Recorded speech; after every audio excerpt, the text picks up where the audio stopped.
এখন আসেন আমার পরের সেকশনে কাজ দেখব। প্লাস বাটনে ক্লিক করার পরে আমি আমার মিডিয়াতে যাওয়ার পরে অডিও পর্যন্ত দেখলাম। এখন আমি দেখবো হচ্ছে কভার। এই কভারটা অলরেডি দেখেছিলাম ইমেজের ভিতরে, বাট আমি আবার রিপিট করতেছি। আমি যদি কভারে ক্লিক করি তখন আমাকে বলা হয়েছে আমি একটা কভার ফটো এখানে অ্যাড করতে পারবো। তখন আমি আপলোডে ক্লিক করব। আপলোডে ক্লিক করার পরে দেন হচ্ছে আমি ডাউনলোড থেকে আমি একটা কভার ফটো অ্যাড করে নেব। এখান থেকে হচ্ছে আমি একটা কভার ফটো অ্যাড করে নিব। ধরেন এই ফটোটা আমি অ্যাড করে নিব। আমি ওপেনে ক্লিক করব।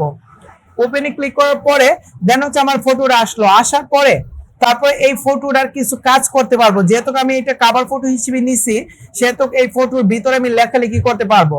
এবং এর ব্লাডটাকে আমি আরো কি করব, গাঢ় করে দিব, যেন আমার লেখাটা সামনে স্পষ্টভাবে ফুটে উঠে। ওই কাজটা কিন্তু আমি আপনাদের ইমেজের ভিতরে দেখাইছিলাম কাজটা। এরপরে আমি আবার একটু রিপিট করে দিতেছি কিভাবে কাজটা করে। আমার এখানে হচ্ছে আমার ইমেজটা আসার পরে এখানে বলছে আমি টাইটেল লিখতে পারবো। তো আমি একটা টাইটেল লিখে দেই।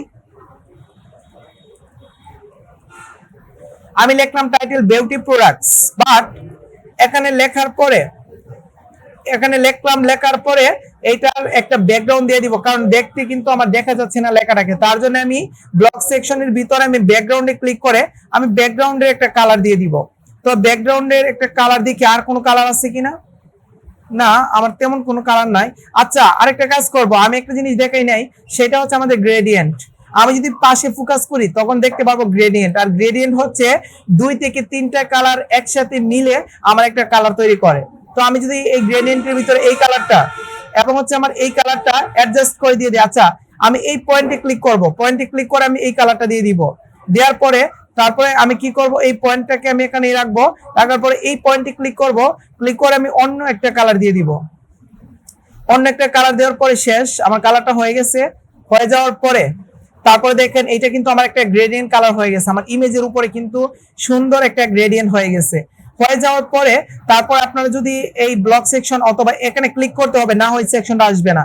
আপনারা টেক্সটের কালার চেঞ্জ করতে পারবেন, বাট আমি টেক্সটের কালার চেঞ্জ করব না। আমি টেক্সটটাকে একটু বোল্ড করে দিব।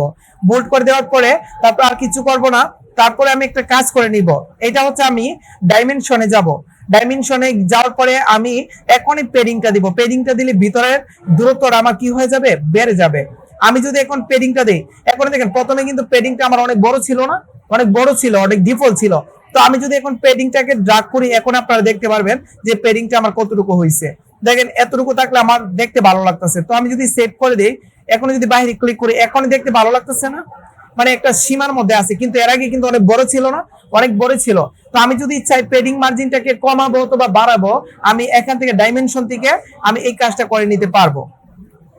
ডাইমেনশন থেকে এই কাজটা করে নিতে পারবো। আবার যদি চিন্তা থাকে আমার মার্জিন হচ্ছে দিতে পারবো, তখন এই দূরত্বটা বাড়বে। অলরেডি আমার দূরত্ব আছে, আমার মার্জিনের দরকার নাই।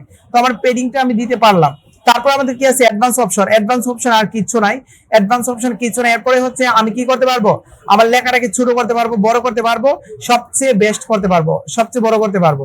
এই জিনিসটা আপনারা নিজের মতো করে করতে পারবেন। তারপর টেক্সটের কালার দিতে পারবেন। আর পোস্টের অপশনে আর কিছু নাই, আমার ক্যাটাগরি ভিত্তিক এই পোস্টটা দিতে পারবো। আর হচ্ছে আমি এই এখানে আসার পরে আমি এখানে যদি ফোকাস করি তখন এই কাজগুলো আমরা অলরেডি পারি। এই কাজগুলো আর দেখানোর মতো কিছু নাই। আর আমি যদি প্লাস বাটনে ক্লিক করি এর নিচের সেকশনে, তখন আমি চাইলে এখানে কি করতে পারবো, আমি ইমেজ এড করতে পারবো। আমি যদি ইমেজে ক্লিক করি তখন এখানে প্লাস বাটনে ক্লিক করে যদি আমি একটা ইমেজ নিয়ে আসি, ধরেন আমি এই ইমেজটা নিয়ে আসলাম। আসার পরে এই ইমেজটা কিন্তু এখানে সেট হয়ে গেছে, দেখছেন এখানে কিন্তু ব্যাকগ্রাউন্ডটা সেট হয়ে গেছে ইমেজটা। তখন আমার পিছনে কিন্তু আমার ছবিটা দেখা যাচ্ছে, আর উপরে হচ্ছে আমার ইমেজটা দেখা যাচ্ছে। এরকম ভাবে আমি কি করতে পারবো, আমি ইমেজও এখানে সেট আপ করতে পারবো। এখন যদি দেখেন সেকশনটা দেখতে এরকম লাগতেছে। তারপরে আমার ইমেজ আছে, পিছনে ইমেজ, উপরে টাইটেল, তারপরে এর ভিতরে ইমেজ। তো এরকম ভাবে আপনারা সেকশনটাকে সেট আপ করতে পারবেন। এবং আরেকটা জিনিস আমি বলছিলাম, ইমেজ নিয়ে আসার পরে আপনাদের অল্টারনেটিভ টেক্সট, তারপরে অ্যাডভান্সে ক্লিক করার পর আপনাদের টাইটেল অ্যাট্রিবিউট তারপরে হচ্ছে আমার ইমেজে ক্লিক করার পরে ইমেজের একটা ক্যাপশন, এখান থেকে ইমেজের ক্যাপশন, এই 3টা জিনিস দিয়ে দিতে হবে।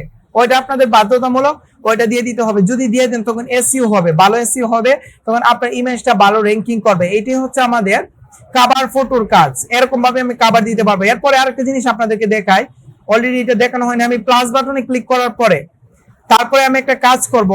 আচ্ছা এটা আমি পরে দেখাবো, যখন হচ্ছে আমি আমাদের কলামে আসবো, আমি দুইটা কলামে ভাগ করে সুন্দর একটা স্টাইল করব, এটা আমি কলামে আসার পরে দেখাবো।